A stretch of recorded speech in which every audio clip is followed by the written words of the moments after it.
بہت اہم آیت آ رہی ہے اگلی، سورہ العنکبوت آیت نمبر 48۔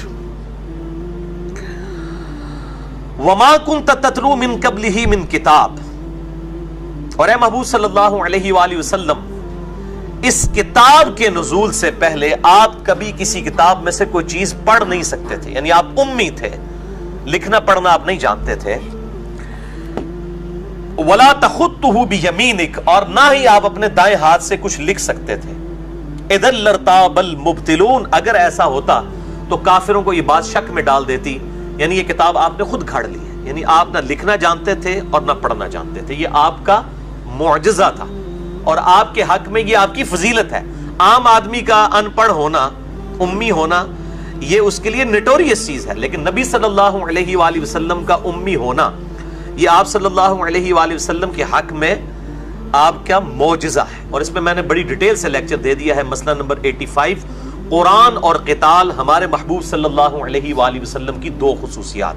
یعنی ہمارے محبوب صلی اللہ علیہ وآلہ وسلم کو اللہ تعالیٰ نے یہ کتاب معجزے کے طور پر دی ہے۔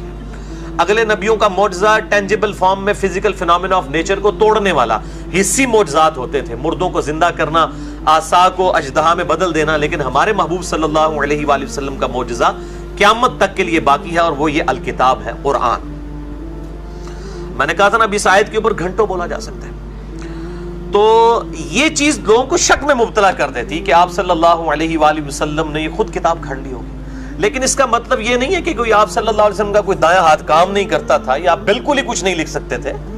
یعنی ظاہر ہے کہ ایک عام بھی سمجھدار آدمی جس نے پہلے کبھی کوئی چیز نہ لکھی ہو، اس کے ہاتھ میں بھی اگر آپ بال پوائنٹ پکڑا دیں تو وہ بھی کچھ نہ کچھ تو لکھ ہی لیتا ہے دیکھ کے۔ اس درجے تک آپ صلی اللہ علیہ وآلہ وسلم بھی لکھ لیا کرتے تھے، اور ایک موقع ایسا آیا کہ آپ صلی اللہ علیہ وآلہ وسلم نے یہ لکھنے والا معاملہ کیا۔ اگرچہ بعض سلفی علماء جو ہیں وہ اس معاملے میں بڑی ضد کے اوپر ہیں اور وہ کہتے ہیں نہیں نہیں بالکل یہ آپ صلی اللہ علیہ وسلم کچھ بھی نہیں لکھ سکتے تھے، تو یہ بات بالکل صحیح الاسناد حدیث کے خلاف ہے۔ اس کانٹیکسٹ میں ایک صحیح بخاری میں حدیث ہے، میں وہ چاہ رہا ہوں کہ یہاں پہ فزیکلی آپ کو دکھا بھی دوں، بڑی مشہور حدیث ہے صحیح بخاری میں، کتاب المغازی چیپٹر میں، انٹرنیشنل نمبر کے مطابق 4251، صلح حدیبیہ کے موقع پر جو آپ صلی اللہ علیہ وآلہ وسلم اور سہیل ابن عمرو کے درمیان معاہدہ لکھا گیا تھا، اور لکھا گیا تھا کہ یہ معاہدہ ہے محمد رسول اللہ صلی اللہ علیہ وآلہ وسلم اور کفار مکہ کے درمیان۔ تو سہیل ابن عمرو نے یعنی ریزرویشن شو کی کہ ہم آپ کو اللہ کا پیغمبر نہیں مانتے، آپ اسے محمد ابن عبداللہ لکھیں۔ تو آپ صلی اللہ علیہ وآلہ وسلم نے سیدنا مولا علی رضی اللہ تعالیٰ عنہ علیہ السلام سے کہا کہ علی اس کو کاٹ کر جو ہے وہ محمد ابن عبداللہ لکھ دو۔ یہ نہ بھی مانے تب بھی اللہ تو جانتا ہے کہ میں اللہ کا رسول ہوں، یعنی میری رسالت میں کوئی فرق نہیں آئے گا، یعنی آپ صلی اللہ علیہ وآلہ وسلم سولوشن اینڈ پہ آئے۔ تو سیدنا علی نے بھی اپنی حمیت کا اظہار کیا، ان کا یا رسول اللہ میں تو کبھی بھی اللہ کی قسم آپ کا نام نہیں مٹاؤں گا۔ آپ صلی اللہ علیہ وآلہ وسلم نے بھی اسے اس طریقے سے گستاخی شمار نہیں کیا، اور پھر آپ صلی اللہ علیہ وآلہ وسلم نے فرمایا کہ اس تحریر کو میرے حوالے کرو، اور پھر آپ صلی اللہ علیہ وسلم نے اس کو خود اپنے مبارک ہاتھوں سے کاٹ کر محمد رسول اللہ خود لکھا، اور یہ محمد ابن عبداللہ خود لکھ دیا محمد رسول اللہ صلی اللہ علیہ وآلہ وسلم کو کاٹ کر۔ آپ صلی اللہ علیہ وآلہ وسلم کو کوئی حصی معجزہ دعوی نبوت کے لیے نہیں دیا گیا، اس کے علاوہ تو آپ کے بہت معجزات ہیں، میں نے 4 لیکچر دے دیے معجزات کے اوپر، مسئلہ نمبر 131 ABCD، معجزات، کرامات، استدراج، اس کے اوپر 6.5-7 گھنٹے کی گفتگو میں نے کی ہے 4 نشستوں میں۔ اس میں مسئلہ نمبر جو 131C تھا، اس میں نبی صلی اللہ علیہ وآلہ وسلم کے میں نے صحیح بخاری اور صحیح مسلم سے 17 معجزات بتائے تھے، حصی معجزات، لیکن وہ دعوی نبوت والے نہیں ہیں۔ دعوی نبوت والا معجزہ صرف القرآن ہے، کیونکہ آپ کی نبوت قیامت تک کے لیے تھی۔ آج ویٹیکن سٹی میں بیٹھے ہوئے پوپ کے ہاتھ میں بھی موسیٰ علیہ السلام کا عصا دے دینا تو وہ اس کو اژدہا نہیں بنا سکتا، اور نہ کوئی یروشلم میں بیٹھا ہوا جو ہے وہ کوئی یہودی عالم جو ہے وہ اس کو عصا کو دوبارہ سے اژدہا بنا سکتا ہے۔ لیکن یہ قرآن نبی صلی اللہ علیہ وآلہ وسلم کے مبارک زمانے میں بھی معجزہ، آج بھی معجزہ، اور قیامت تک کے لیے معجزہ۔ ہر دور کے ٹیسٹ پہ یہ پورا اترتا ہے۔ اس وقت شاعری اپنے عروج پہ تھی، کوئی شاعر اس کلام کا مقابلہ نہیں کر سکا، اور آج سائنس اپنے عروج پہ ہے، ایک بھی قرآن کی آیت ایسی نہیں ہے ان ایمبیگوس، کوئی اس میں سے مطلب یعنی نکلنے والا معاملہ ہو، ایسا معاملہ نہ ہو کہ وہ ایمبیگوس ہو، ان ایمبیگوس ہونی چاہیے بات، کہ اسٹیبلش سائنس کے خلاف کوئی قرآن حکیم کی آیت ہو. اسٹیبلش سائنس، ہائپوتھیسز اور تھیوریز کی بات نہیں میں کر رہا. تو یہاں پہ وہ اب ٹروتھ بھی ریویل ہو جائے گا کہ آپ صلی اللہ علیہ وآلہ وسلم کو کوئی معجزہ نہیں دیا گیا دعوی نبوت کے لیے سوائے قرآن کے.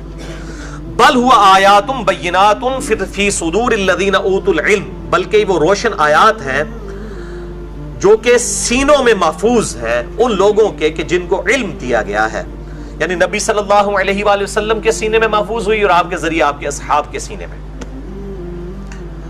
وما یجحد بآیاتنا الا الظالمون، اور ہماری آیات سے تو جھگڑتے نہیں ہیں مگر وہی لوگ جو ظلم کرنے والے ہیں. وقالوا لولا انزل علیہ آیات من ربہ، اور یہ کہتے ہیں کہ آپ صلی اللہ علیہ وآلہ وسلم پر آپ کے رب کی جانب سے کوئی معجزہ کیوں نہیں اتارا گیا، حصی معجزہ جس طرح کہ موسیٰ علیہ السلام کا معجزہ تھا، عیسیٰ علیہ السلام کا معجزہ تھا، اس قسم کا. قل انما الآیات عند اللہ، اے نبی فرما دیجئے صلی اللہ علیہ وآلہ وسلم کے معجزات کا اختیار تو اللہ کے پاس ہے. وانما انا نذیر مبین، اور میں تو نہیں ہوں سوائے اس کے کہ کھلا ڈر سنانے والا ہوں. اولم یکفہم، کیا ان کے لیے یہ کافی نہیں ہے، انا انزلنا علیک الکتاب یتلی علیہم، کہ بے شک ہم نے کتاب نازل کی ہے آپ صلی اللہ علیہ وآلہ وسلم پر جو ان پر پڑھی جاتی ہے، یعنی کفار مکہ کے سامنے. ان فی ذلک لرحمۃ وذکری لقوم یؤمنون، بے شک اس کتاب کے اندر رحمت ہے اور نصیحت ہے ان لوگوں کے لیے جو بات ماننا چاہے. اصل معجزہ ہے یہ قرآن، یہ وہ آیت ہے کہ اصل معجزہ آپ صلی اللہ علیہ وآلہ وسلم کا